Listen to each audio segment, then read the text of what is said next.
503년 전 1517년 10월 31일은 마르틴 루터가 종교개혁을 일으킨 날입니다. 당시 부패했던 가톨릭 교회를 개혁한 것에서 우리 개신교회가 시작하게 됩니다. 그래서 이번 주일은 503주년 종교개혁 주일로 보내고 이번 한 주간을 종교개혁 주간으로 드립니다. 개혁가들의 신앙을 생각하면서 그 후에 드린 우리가 오늘 어떻게 우리의 믿음과 우리 가정과 교회와 사회를 개혁할 수 있는지 열왕기하 22장에 나오는 요시야 임금의 개혁 정책에 비추어서 그 뜻을 살펴보려고 합니다. 그리고 다음 주부터 11월 3주간에 걸쳐서 종교개혁의 핵심 정신인 오직 은혜로, 오직 믿음으로, 오직 성경으로에 대해서 말씀을 드리려고 합니다. 오늘 우리가 읽은 열왕기하 22장의 내용은 아주 간단합니다. 요시야는 8살의 왕위에 올랐고 오늘 개혁을 시행한 나이를 보면은 26살 젊은 나이였습니다. 근데 이 사람이 화려한 자신의 왕궁에 살면서 정작 하나님이 계신 성전을 보니 여러 군데가 무너져 있는 것을 발견하게 됩니다. 대제사장 hil기야와 서기관 사반을 시켜서 성전을 수리하게 하는데 오늘 굉장히 깨끗하게 이 성전 공사를 했던 내용이 나오죠. 성전 앞에 헌금함을 놓았고 백성들은 은전을 갖다 바쳤는데 그 헌금함에서 나온 돈을 감독자 또한 건축자들에게 맡기고 정산하지 않았다는 겁니다. 그 사람들이 워낙 신뢰할 만한 사람들이었다는 것이죠. 이처럼 순조롭게 성전 공사를 진행하고 있는데 대제사장 hil기야가 성전 한 구석에서 율법책을 발견하게 됩니다. 그리고 그 율법책을 왕궁에 있었던 서기관 사반에게 전해주고 이 사반은 요시야 임금에게 가져다 주죠. 이 요시야 임금이 잃어버렸던 율법책을 찾으면서 가장 먼저 했던 일은 자신의 옷을 찢는 일이었습니다.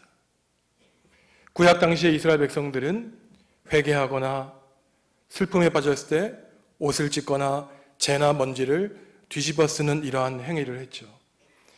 요시야가 율법책을 아마도 지금 이 신명기에 해당하는 책으로 보이는데요. 율법책을 읽으니 자기가 그동안 잘못 살아온 것을 깨닫게 된 것입니다. 나라가 망하게 된 것을 알게 된 것이에요. 오늘 마지막 구절을 보면은 하나님의 말씀을 듣지 않고 하나님의 뜻대로 살지 않았기 때문에 하나님이 진노하셨고 결국 요시야 이후에 40년, 50년 뒤에는 남유다가 바벨론의 손에 망하게 되는 운명을 겪게 됩니다. 요시야가 행한 종교사회개혁은 아주 단순한 것이었습니다. 율법책에 기록된 대로 하나님의 말씀에 따라 우상과 미신을 없애버리고 순수한 하나님 종교를 만들기 위해 애썼다는 것이죠. 여러 가지 가르침을 찾을 수 있는데 먼저 우리는 요시야 임금이 율법책을 찾았다는 것이 무엇을 뜻하는가 그 의미를 되새겨 보아야 합니다. 성전 안에 율법책이 있었지만 그 율법책을 요시야가 다시 발견했다는 것은 자신의 이전 선왕들은 그 율법책이 어디에 있었는지 관심 없었고 또한 무시하고 홀대했다는 것을 가리킵니다. 요시야가 단지 율법책을 발견했다고 했을 때 성전 구석 어디에 있는 이 율법책을 찾은 것이 아니라 그 율법 안에 있는 하나님의 뜻을 발견했다는 것을 가리키는 것이죠. 율법책에 가리켜 있는 말씀은 이스라엘에 있는 모든 무당과 우상을 제거하라는 것이었습니다. 한 분 하나님만 하나님으로 섬기고 하나님 위에 있는 우상은 제거하라는 것이죠. 여기서 말하는 우상은 단지 이방 신상을 가리키거나 아니면 예전 우리 집에 걸어놓았던 부적 같은 것만을 뜻하지 않습니다. 하나님 위에 있는 것이 그 어떤 것이든 그것은 우상인 것이죠. 내 자식을 하나님보다 사랑하면 자식이 우상입니다. 내 성공과 명예를 하나님보다 높이면 성공과 명예가 우상이 되는 것이죠. 돈을 하나님보다 더 사랑하면 돈이 우상이 되는 것입니다. 중세 가톨릭 사제들은 어땠습니까? 종교를 이용하여 자신의 권력을 쌓았고 이 종교 권력 교회 정치가 하나님을 이용하는 자기만족의 수단이 되었죠. 목사에게 교회 정치가 우상이 될 수 있는 것입니다. 말씀에는 관심 없고 기도하지 않으며 권력을 누리는 종교인들 때문에 중세교회는 무너지게 되었죠. 우상이 우리를 행복하게 할 것 같습니다. 돈과 명예와 권력이 우리를 행복하게 할 것 같죠. 하지만 우상이란 헛된 것이란 뜻이에요. 그 우상 때문에 우리 인생이 결국 망치게 되는 것입니다. 그래서 하나님이 말씀하시기를 우상을 버리고 하나님만을 따르라고 우리에게 말씀하고 있죠. 요시야는 성전 안에 감추어 있던 율법책을 발견했습니다. 우리는 과연 어떻습니까? 책의 모양으로 하나님의 말씀을 가지고 있고, 스마트폰에 하나님의 말씀이 있고, 집안 구석구석에 성구의 모양으로 하나님의 말씀이 있고, 우리 예배당 벽에도 하나님의 말씀이 걸려 있고, 각종 기념품 수건 컵에도 하나님의 말씀이 있지만 그 말씀이 내 삶과 아무 상관이 없으면 글자에 불과합니다. 말씀을 읽어도 그 말씀에 따라 내 삶이 변화되지 않으면은 하나님과 하나님의 말씀과 내가 멀어졌다는 것을 뜻하는 것이죠. 많은 사람들이 성경을 가지고 있고 성경을 읽어도 감동받지 않고 내 삶을 바꾸지 못하는 것은 이름뿐인 그리스도인이 되었다는 것을 뜻합니다. 하나님과 멀어진 것이죠. 율법책을 발견한 요시야는 가장 먼저 한 일이 자신의 왕의 옷을 찢은 것이었습니다. 그동안 나와 상관없었던 하나님의 말씀이 하나님의 살아있는 말씀으로 다가왔고 하나님을 말씀으로 비로소 만났기 때문입니다. 나의 권력과 부귀영화가 그 존엄하신 하나님 앞에서는 허울뿐이라는 것을 요시야는 깨달았죠. 하나님의 말씀에 비추어 자신의 민낯을 보게 되어 자신의 죄를 회개하고 하나님께 용서를 구하게 됩니다. 오늘 종교개혁 주간을 보내는 우리 또한 살아있는 하나님의 말씀을 하나님의 말씀으로 받아들이고 하나님의 말씀으로 다시 인정해야 됩니다. 그러면 우리의 삶이 바뀔 수 있습니다. 둘째로 우리는 요시야 개혁의 방향과 원칙을 살펴봐야 됩니다. 요시야의 종교개혁, 사회개혁은 그렇게 복잡한 것이 아니었습니다. 하나님의 말씀대로 하나님이 원하시는 대로 국가와 사회와 성전을 바꾸겠다는 것이었어요. 가나안 종교로 오염된 지방 성소들을 다 정리합니다. 성전을 참된 제사로 정화하는 것이 종교개혁의 골자였어요. 예배를 예배되게 하고 말씀을 말씀되게 하는 것이 요시야의 간단한 종교개혁의 방향이고 그 수단은 율법책에 기록된 대로 순종하여 시행하겠다는 것이었습니다. 여기서 가장 중요한 것은 하나님의 말씀대로 개혁하겠다는 것이죠. 나의 뜻대로, 내 판단대로, 내 계획대로, 내 계산대로, 자의적으로 눈에 좋아 보이는 대로, 내 주장대로 그 어떠한 것을 고치는 것이 아니라 때로는 이해되지 않고 때로는 비효율적으로 보이고 때로는 먼 길 같더라도 하나님의 말씀대로 개혁하는 것이 요시야의 개혁 정책이었습니다. 우리가 함께 역대하 35장 26절, 27절 말씀 읽습니다. 요시야의 남은 사적과 여호와의 율법에 기록된 대로 행한 모든 선한 일과 그의 처음부터 끝까지 행적은 이스라엘과 유다 열왕기에 기록되니라. 요시야가 선한 일을 했는데 율법에 기록된 대로 행했기 때문에 선한 사람이었다고 기록되어 있는 것이죠. 하나님의 말씀대로 살아가면 안전합니다. 때로는 지루해도, 때로는 짜릿한 자극이 없어도 하나님 말씀 따라가면 안전해요. 문제는 내 뜻대로, 내가 원하는 대로 인생길을 찾아가기 때문에 위험을 만나게 되는 것입니다. 요시야는 하나님의 말씀대로 살았어요. 반대로 기원전 8세기 북이스라엘의 최대 악한 임금으로 평가받는 여로보암 임금이 있었습니다. 그때 북이스라엘은 경제적으로 정치적으로 가장 강력한 나라를 일구었습니다. 그런데 하나님은 그렇게 평가하지 않으세요. 우리가 함께 열왕기상 12장 32절 33절 읽겠습니다. 8째 달, 곧 그 달 15째 날로 절기를 정하여 유다의 절기와 비슷하게 하고 제단에 올라가되 베델에서 그와 같이 행하여 그가 만든 송아지에게 제사를 드렸으며 그가 지은 산당의 제사장을 베델에서 세웠더라.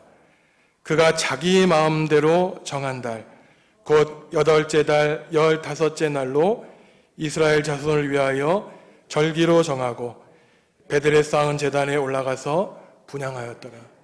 요시아 임금보다 100년 이전에 있었던 임금이었는데 요시아가 했던 것과 반대되는 일을 했습니다. 자기 마음대로 행했어요. 산당에서 제사합니다. 그리고 32절을 보시면 자기 마음대로 절기를 정해요. 절기는 누가 정합니까? 하나님이 정하시는 거예요. 자기의 마음대로 절기를 정하고 예루살렘과 비슷하게 절기를 만듭니다. 유사종교, 유사신앙을 백성들에게 강요하는 것이죠. 오늘 우리 기독교의 유사종교 상황과 다를 바가 없습니다. 하지만 송아지를 섬기는 가짜 종교, 그럴듯해 보이는 화려한 종교에 생명력이 있을 수가 없습니다. 우상을 섬기기 때문이죠. 종교가 우리의 생명을 풍요롭게 하고 가정과 사회와 국가를 살리는 것이 아니라 종교가 나라를 망하게 합니다. 믿음의 뿌리가 하나님의 말씀에 닿아 있어야 되는데 자기 마음대로 종교를 만들었던 것이죠. 하지만 요시야는 하나님의 말씀대로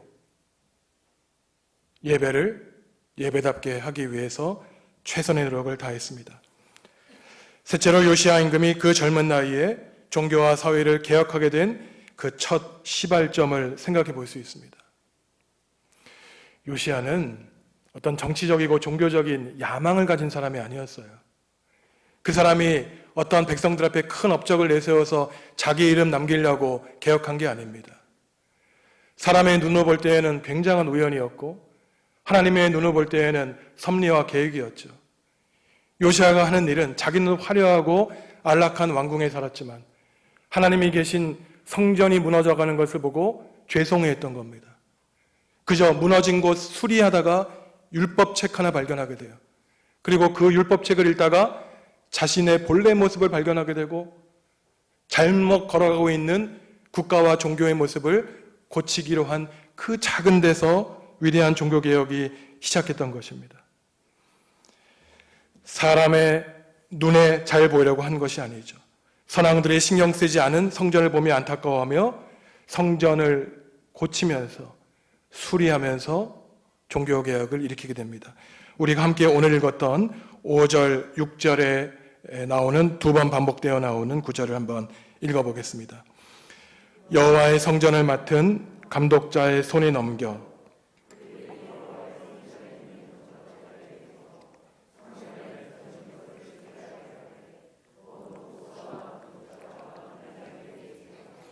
또 제목과 다대물 돌을 사서 그 성전을 수리하게 하라. 성전 수리하면서 하나님의 말씀을 발견한 것입니다. 물론 오늘 이 예배당 건물 자체가 우리 신앙에 절대적이진 않습니다. 왜냐하면 교회란 건물이 아니라 예수 그리스도의 몸이요 성도들의 모임이기 때문이죠. 하지만 우리가 영적으로 지치고 힘들 때, 아무에게도 위로받지 못할 때 남몰래 예배당에 나와 고개 조아리고 무릎 꿇고 기도할 수 있는 거룩한 예배당을 만들기 위해 애쓰는 것이 중요합니다. 우리 예배당 구석구석을 찾아다니며 이 환경을 좋게 만들려고 가꾸는 가운데 우리의 믿음이 자라날 수 있습니다. 눈으로 보이는 예배당을 아끼고 사랑하는 가운데 결국 예배당 구석구석에서 우리의 신앙의 선배들이 기도하고 땀 흘려 말씀 읽었던 그 흔적을 발견할 수 있는 것이죠. 우리도 믿음을 다짐할 수 있는 것입니다. 성도 여러분들 잘 아시겠지만 우리 본당 지하로 내려가면 작은 방 2개가 있습니다. 무슨 방이죠? 작은 기도실 2개가 있어요. 한 평이나 될까요? 그 방에 들어가면 혼자 들어가서 무릎 꿇고 기도할 수 있는 작은 방이 있습니다. 벽과 바닥에 손때가 묻어 있어요. 저는 그 기도실에 들어가면 20년, 30년 전 우리 신앙의 선조들이 기도한 그 모습이 떠오릅니다. 교회가 66년, 67년 지나서 힘들고 어려울 때가 있었지만 하나님의 말씀의 반석 위에 든든히 서갈 수 있는 것은 우리 신앙의 선배들의 말씀과 기도 덕분입니다. 저는 간곡히 바라기를 그 작은 기도실이 모자라 우리 성도 여러분들이 마음껏 와서 기도할 수 있는 그 작은 기도실이 넘쳐나기를 간절히 기대하고 있습니다. 마지막으로 우리는 종교개혁을 일으킨 요시야의 패기에 대해서 생각해 볼 수 있습니다. 요시야가 종교개혁을 할 때에는 26살 어린 나이였어요. 8살의 왕위에 올랐습니다. 그러니 그 개혁이 얼마나 힘들었을지 우리는 이해할 수 있습니다. 기라성 같은 정치인들, 종교인들이 있었을 것이에요. 나라가 망하든 말든 자기의 이익을 위해 정책을 수립하는 사람들이 있었을 것입니다. 개혁하지 말라고 조언하는 사람들도 많이 있었을 것이에요. 사람 눈치를 보기 때문입니다. 언제 고칠까요? 하나님이 원하시는 것 언제 할 수 있겠습니까? 그들은 누구보다 전문가들이었죠. 최고 권력자들이었고 지식인들이었고 엘리트들이었습니다. 하지만 그들의 문제는 하나님을 모르는 것이었어요. 그들이 원하는 것에 눈이 밝았던 것입니다. 이러저러한 이유를 대면서 전통과 교리와 실리와 재정 등 여러 이유를 대면서 요시야가 하고자 하는 개혁을 방해했을 것입니다. 하지만 속으로는 음탕한 생각을 가지고 있었죠. 자신의 명예와 성공과 유익과 욕망으로 가득 차 있었을 것입니다. 자신의 이익과 명예를 위해 종교를 활용하고 하나님을 이용하는 사람들이 있었을 것입니다. 말로는 고쳐야 된다고 하면서도 교묘하게 개혁을 방해하는 사람들이 있었을 것이에요. 하지만 26살 젊은 청년 요시야는 갖가지 방해해도 자신의 개혁을 끝까지 임무를 수행합니다. 그 힘이 어디서 나옵니까? 대제사장 hil기야, 서기관 사반, 예언자 훌다처럼 각계각층에서 자신과 뜻과 비전을 같이 하고 하나님만을 바라보았던 동역자들이 있었기 때문에, 함께 연대했기 때문입니다. 선한 양심을 가진 지도자들이 함께 힘을 모았기에 개혁 정책을 수행할 수 있었죠. 우리가 열왕기하 23장 1, 2절 말씀을 읽을 텐데 여기 보시면 모든 이라는 단어가 3번이나 반복되어 나오고 있습니다. 함께 읽습니다. 왕이 보내 유다와 예루살렘의 모든 장로를 자기에게로 모으고 이에 왕이 여호와의 성전에 올라가매 유다 모든 사람과 예루살렘 주민과 제사장들과 선지자들과 모든 백성이 노소를 막론하고 다 왕과 함께 앉으라. 아멘. 나 혼자 할 수 없습니다. 하지만 우리는 할 수 있어요. 힘을 합치면 교회를 새롭게 할 수 있습니다. 교회가 새로워지면 가정이 새로워져요. 교회가 새로워지면 내 믿음이 새로워지고 내 삶이 달라집니다. 안 하기 때문에, 안 해봤기 때문에 경험하지 못하는 것이죠. 믿음의 힘으로 나 자신과 가정을 새롭게 할 수 있습니다. 삼겹줄은 끊어지지 않습니다. 십시일반이라고 밥 10술이 밥 한 그릇이 되죠. 그런데 요시야의 패기는 단지 육신의 나이의 젊음에서 온 것이 아닙니다. 육신의 나이가 젊어도 패기가 없으면 늙은 사람이에요. 육신의 나이는 많아도 늘 하나님과 교통하며 늘 새로움이 피조물이 되면 그 사람이 젊은 사람입니다. 프로테스탄트는 개신교도를 뜻하는데 저항하는 사람을 뜻하죠. 누구에게 저항합니까? 나의 죄에 저항하는 거예요. 잘못된 관습에 저항하고 고치도록 패기와 용기가 있는 사람이 개신교도입니다. 요시야가 자기를 둘러싸고 있는 그 적대자들에 맞서서 싸울 수 있었던 것은 동료들이 있었기 때문이죠. 하지만 그 이전에 개혁이 가능했던 것은 하나님의 말씀으로 인정하고 받아들이는 데 있었어요. 정치력 갖고 종교개혁하겠습니까? 기술 갖고 하겠어요? 아니에요. 하나님에 대한 뜨거운 사랑 하나 가지고 하는 겁니다. 실패해도 괜찮습니다.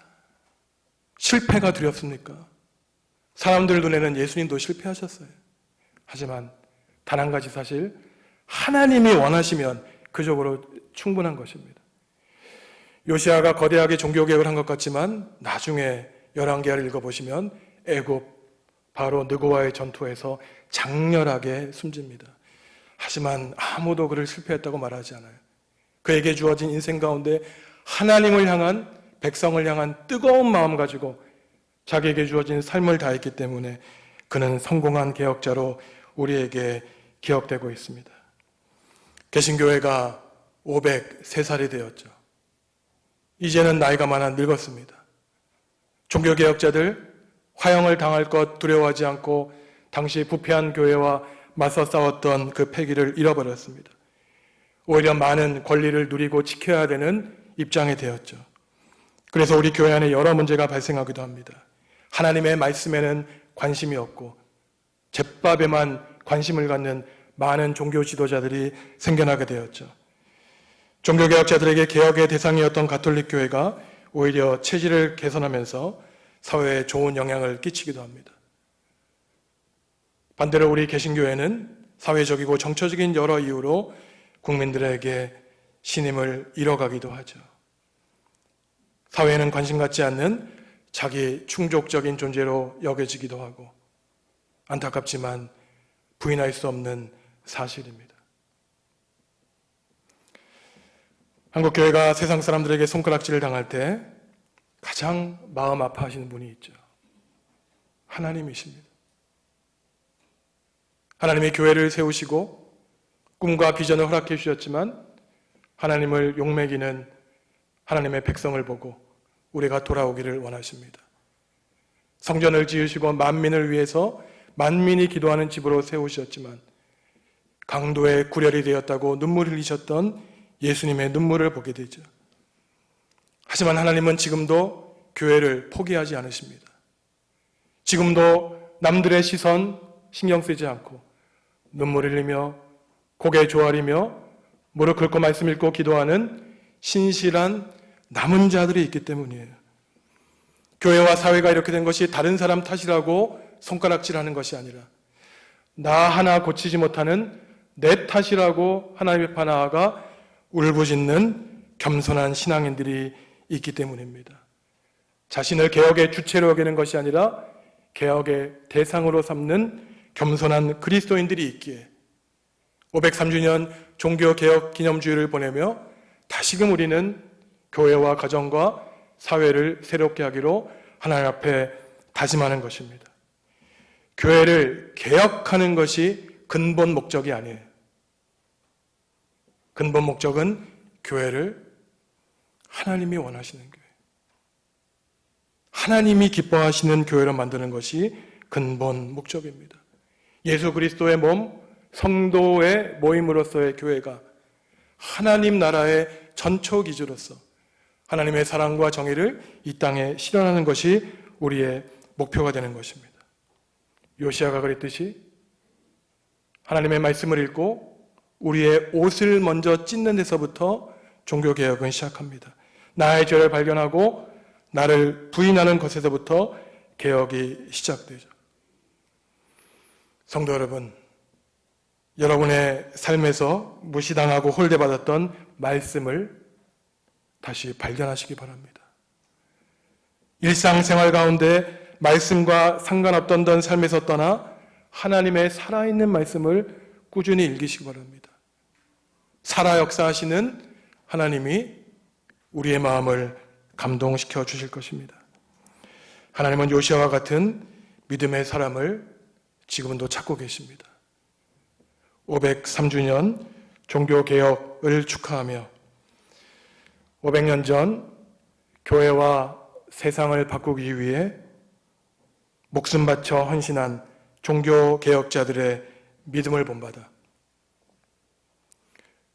성도 여러분들의 삶을 되돌아보시고 주님이 66년 전에 세우신 우리 정읍중앙교회가 세상의 빛과 소금이 되기를 주님의 이름으로 간절히 축원합니다. 함께 기도하시겠습니다.